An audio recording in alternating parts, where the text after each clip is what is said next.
नमस्कार मित्रमैत्रिणींनो, स्वामी समर्थ. हे नियम पाळून साजरी करा रक्षाबंधन. बहिणींना भावाच्या घरी जायचं असतं किंवा भाऊ बहिणीच्या घरी जातो, तर एकदम सकाळी सकाळी तर काही आपण जात नाही.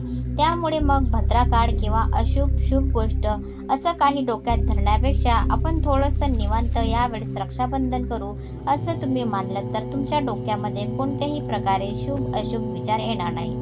तुम्हा सर्वांनाही माहिती आहे की रक्षाबंधन म्हणजे भावा बहिणीच्या नात्यातला सण आहे. बहीण आपल्या भावाला राखी बांधत असते, भावाचं औक्षण करत असते, त्याला दीर्घायुष्य लाभो किंवा त्याचा प्रत्येक संकटातून रक्षण व्हावं म्हणून प्रार्थना करत असते. पण या रक्षाबंधनाची खरी सुरुवात आपल्या देवघरापासून होत असते. म्हणजेच काय, आपल्या देवघरातल्या देवांना ओवाळून त्यांना एखादी राखी ठेवून किंवा देवघरांना राखी बांधून मगच आपण आपलं रक्षाबंधन सुरू करावं असं सुद्धा म्हटलं जातं. तर पूर्वीच्या काळी असं व्हायचं किंवा अजून सुद्धा खेड्यापाड्यांमध्ये असं होत असेल. आपल्या गावातले जे ग्रामचारी असतात, जे आपल्या घरी किंवा आपल्या गावामध्ये काही धार्मिक विधी असेल, कार्यक्रम असेल, तर त्यावेळेस आपल्याकडे येऊन ती पूजा ती पूर्ण करून देतात. आपल्या घरी संक्रांत सांगायला सुद्धा येत असतात. तर अशाच पद्धतीने जेव्हा आपल्याकडे रक्षाबंधन असतं तर रक्षाबंधनाच्या अगोदर ते घरोघरी जातात आणि त्यांच्याकडच्या असणाऱ्या राख्या आपल्या घरामध्ये किती मुलं आहेत ते विचार करून मग ते देत असतात. तर या राख्या सुद्धा अतिशय साध्या सोप्या पद्धतीने बनवलेल्या असतात.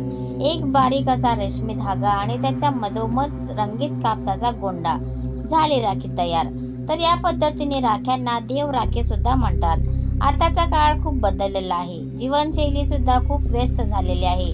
त्यामुळे मग असे राख्या घेऊन येणारे आपल्याकडे कोणी असतील किंवा नसतील, किंवा आता ते येत असतील की नाही ते आपल्याला सांगता येत नाही. त्यामुळे रक्षाबंधनाची सुरुवात आपण आपल्या देवघरापासून करायची आहे. आपण ज्या काही राख्या खरेदी केलेल्या असतील त्यातली एखादी राखी तुम्ही तुमच्या देवाऱ्यामध्ये बांधा आणि मग राहिलेल्या राख्यांचा वापर तुम्ही तुमच्या भावांना बांधण्यासाठी करू शकता. राखी म्हणजे काय, रक्षासूत्र, त्याला आपण कलावा सुद्धा म्हणतो. तर लाल पिवळ्या रंगाचा धागा, यामध्ये एक कवडी बांधून ती देवघराला तुम्ही बांधू शकता. सुरुवातीला देवघरातल्या देवांचा औक्षण करून घ्यायचं, म्हणजे एक प्रतीक म्हणून तुम्ही गणपतीचा औक्षण करू शकता आणि त्यानंतर ती राखी जी आहे ती देवघराला बांधून द्यायची. आता कवडी का बांधायची, तर रक्षाबंधनाच्या 2 धार्मिक कथा तुम्ही ऐकलेल्या असतीलच, ज्यामध्ये द्रौपदीने श्रीकृष्णांना राखी बांधली, रक्षासूत्र बांधलं आणि श्रीकृष्णाने सुद्धा द्रौपदी आपली बहीणच आहे असं म्हणून तिचं कायमस्वरूपी रक्षण केलं. त्याचबरोबर भगवान विष्णू यांचा बटुक अवतार म्हणजे वामन अवतार, ज्याला आपण म्हणतो ती एक कथा आहे. नरक चतुर्थीला आपण बघतो बळीराजाची, तर बळीराजांनी भगवान विष्णूची म्हणजेच वामन अवताराची सुटका करावी.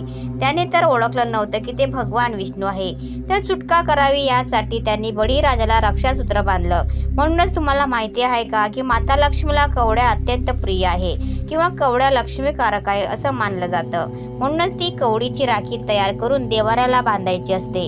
त्यानंतर औक्षणाचे ताट तयार करावे. तुमच्यापैकी काही जणांना असं वाटू शकतं की रक्षाबंधन काय पहिल्यांदा आला आहे की काय, किंवा पहिल्यांदाच आपल्याला कुणाचं औक्षण करायचं आहे की काय. भाऊबीज असेल, कुणाचा वाढदिवस असेल, त्यानिमित्त सुद्धा आपण औक्षण करतो. त्यामुळे आम्हाला हे माहीतच आहे. पण काही ना जणांना तर लहान सहान गोष्टींबद्दल प्रश्न पडू शकतात की आम्हाला औक्षणात ताट कसं करायचं, योग्य पद्धतीने कसं करायचं, त्यामध्ये काय काय वस्तू नक्की असायला पाहिजे. म्हणून हे सविस्तरपणे या व्हिडिओमध्ये सांगण्यात येणार आहे. वरवर आपण बऱ्याच सणावारांची माहिती ऐकतो, पण मग त्यामागे नक्की काय अर्थ दडलेला आहे हे आपण कधीही समजून घेण्याचा प्रयत्न करत नाही. म्हणून रक्षाबंधनाच्या निमित्ताने आपण औक्षणाचे ताट कसे तयार करतात ते समजून घेणार आहोत. त्यामध्ये सर्वप्रथम आपल्याला कुंकवाचा गंध तयार करायचा आहे. तर कुंकू शुद्ध घ्या. म्हणजेच बऱ्याच वेळा काय होतं की कुंकवामध्ये जर केमिकलचे प्रमाण जास्त असेल तर ते असं उभारल्यासारखं किंवा खाज येते, अशा प्रकारे होऊ शकतं. गंध लावल्यामुळे त्यामुळे एक चांगल्या प्रकारचं कुंकू तुम्ही घेऊ शकता. ते हळदीपासून बनवलेलं आहे आणि हे कुंकू तुम्ही कोणता वापरू शकता, म्हणजे असेल तर तुम्ही कुंकू मर्चंट सेवा या अगोदर कधी केले असेल तर पूजा अर्ध्याच्या निमित्ताने, व्रत वैकल्याच्या निमित्तानं तर ते कुंकू काय करायचं हा प्रश्न बऱ्याच वेळा पडतो. तर ते देवीच्या आशीर्वाद कुंकू किंवा गणपतीला सुद्धा कुंकुमार्चन करण्याची पद्धत आहे. तर ते गणपतीचे किंवा देवीचा आशीर्वाद रूपी कुंकू ज्यावर मंत्राचा प्रभाव झालेला असतो आणि एक प्रकारे त्या देवी देवतांचा आशीर्वाद म्हणून ते कुंकू आपण स्वतः लावायचा असतो. ते आपल्याला देवपूजेमध्ये वापरायचं नसतं. त्यामुळे असं कुंकू सुद्धा तुम्ही गंध तयार करून वापरू शकता. आणि ज्यांनी अगोदर कधी कुंकुमार्चन केलं नसेल तर सोमवारी म्हणजेच रक्षाबंधनाच्या दिवशी तुम्ही कुंकुमार्चन करू शकता, पहाटे उठून वगैरे, कारण नंतर भद्रा काळ सुरू होईल आणि मग ते कुंकू तुम्ही गंध तयार करून या औक्षणामध्ये वापरा. आणि ज्यांना नसेल इच्छा करायची तर त्यांनी आपलं देवपूजेतलं किंवा तुम्ही जे कुंकू नेहमी औक्षणाला वापरता तर ते घ्या. तर कुंकुवाचा गंध खूप जास्त घट्ट आणि खूप जास्त पातळही करू नका. एक मध्यम स्वरूपाची त्याची कन्सिस्टन्सी ठेवा, ज्यामध्ये आपण थोडंसं गुलाब पाणी टाकू शकतो किंवा दूध वगैरे टाकू शकतो. तुम्हाला पाण्यात भिजवून तो गंध तयार करायचा असेल तर तसा सुद्धा तुम्ही करू शकता, काही हरकत नाही. गंध खूप घट्ट केला तर तो कपाळाला चिकटत नाही आणि खूप पातळ केला तर तो गंध नाकापर्यंत येतो किंवा चेहऱ्यावर पसरतो. असे व्हायला नको, म्हणून व्यवस्थित तो गंध तयार करा. गंधा शेजारी अक्षता ठेवा. अक्षता म्हणजे न तुटलेले तांदूळ, त्यामुळे व्यवस्थितपणे तांदूळ तुम्हाला तिथे ठेवायचे आहे.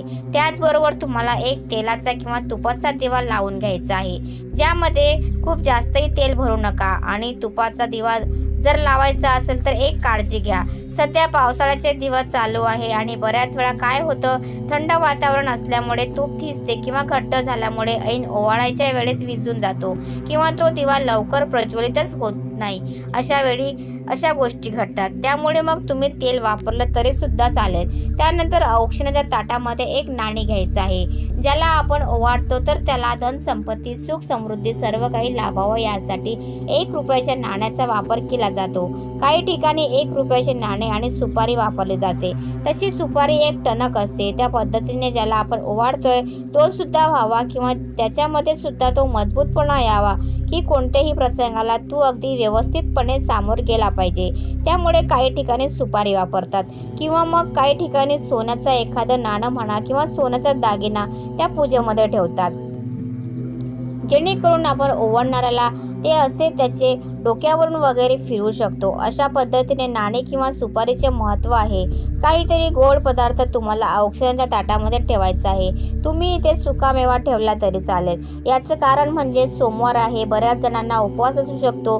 लहान मुलं एकदमच म्हणजे बाळ स्वरूपातली असली तर ते काही उपवास करत नाही.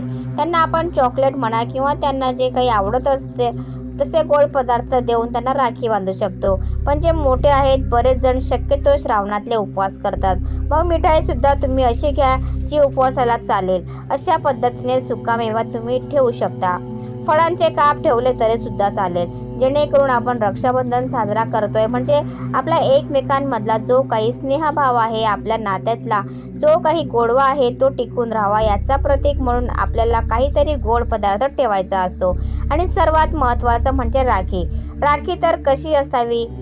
राखी म्हणजे रेशमी धागा असला, साधा सिंपल तरी पण चालेल. फक्त तुम्ही जर देवांची चित्र किंवा देवांचे काही चिन्ह असतात, शुभचिन्ह असणाऱ्या राख्या घेतल्या असतील तर त्याच्या हातात तुम्ही राखी बांधली आहे.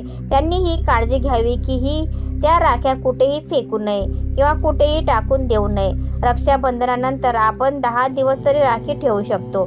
त्यानंतर आपण ती काढून टाकली तरी सुद्धा चालतं किंवा मग तुम्ही त्या राख्या नंतर झाडांना वगैरे बांधू शकता. अशा ठिकाणी तुम्ही का ठेवून द्या की जिथे कुणाचा पाय पडणार आहे. पाण्यात वगैरे सुद्धा टाकू नका, कारण प्रत्येकाची रक्षाबंधन होते आणि मग आपण प्रदूषण करतो. तर अशा पद्धतीने तुम्ही घरी औक्षणाचे ताट करून रक्षाबंधन साजरे करू शकता. तुमच्या रक्षाबंधनाविषयी अजून काही प्रश्न असतील तर ते कमेंटमध्ये नक्की विचारा. तर मित्रांनो, तुम्हाला हा व्हिडिओ कसा वाटला प्लीज कमेंटमध्ये नक्की सांगा. आणि जर व्हिडिओ आवडला असेल तर व्हिडिओला लाईक करा, शेअर करा आणि चॅनलला सबस्क्राईब करायला विसरू नका. धन्यवाद. Thanks for watching.